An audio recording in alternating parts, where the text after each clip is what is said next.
Colorado went last year from having an extraordinary season to they're struggling this year. You guys are kind of mirrored in similar ways for the results, but what do you see as kind of the cause for their struggles so far?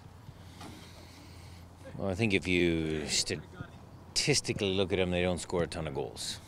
And then you could look at our team and say, well, we should be scoring more. So I guess your question is an astute one, as always, Dave.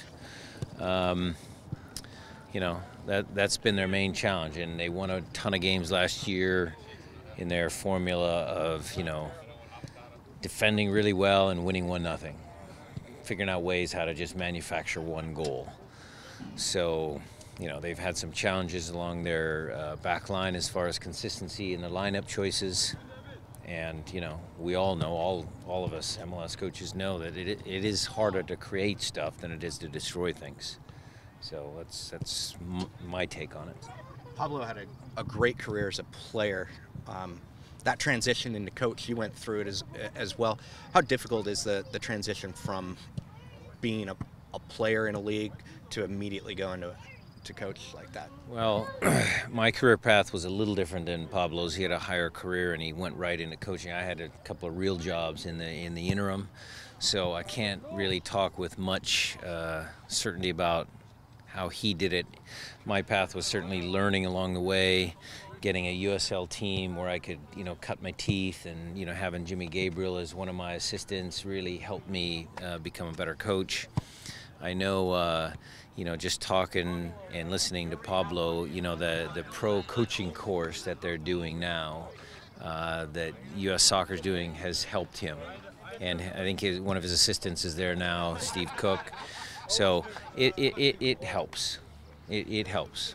Are there players kind of on your team that you can see making that step, maybe not directly to being a head coach, but guys that you think are likely to be coaches in the future?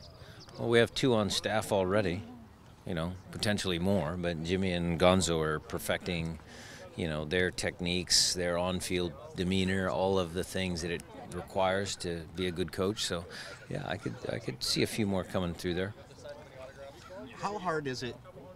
You have this fancy new signing, but you don't get to use them for a couple weeks. What kind of challenge is that like putting together? You have a competitive match and a friendly before he can take the field. How do you deal with that? It's not hard for me. It's hard for Dave Tenney and his fitness staff, because we got to get the guy game fit without playing him in any games. So that's the challenge there. So we're working on it. He's got a solid fitness plan, and, you know, we'll go from there. What have you seen out of Kelvin? Couple of practices here on out, and can you talk a little bit about the importance of the right back position? It's good, steady. I mean, you can tell he's been a pro for a long time. We just did a little bit of crossing and finishing, and his crossing was very good. I mean, we're waiting, again, to your point, we're waiting to test him. We're waiting to get him in a scrimmage in a bigger game, and, you know, stuff like that, to really see what he can do. But he's been good so far. What was your first thought when you found out that this was going to be your new signing? It was good. We need more quality players. We want to drive the level. We had some open roster spots, so anytime you can bring a good player in, it's good for us. You've always been last one for Coach, guys. You've always been a player's coach and always handled the locker room very well.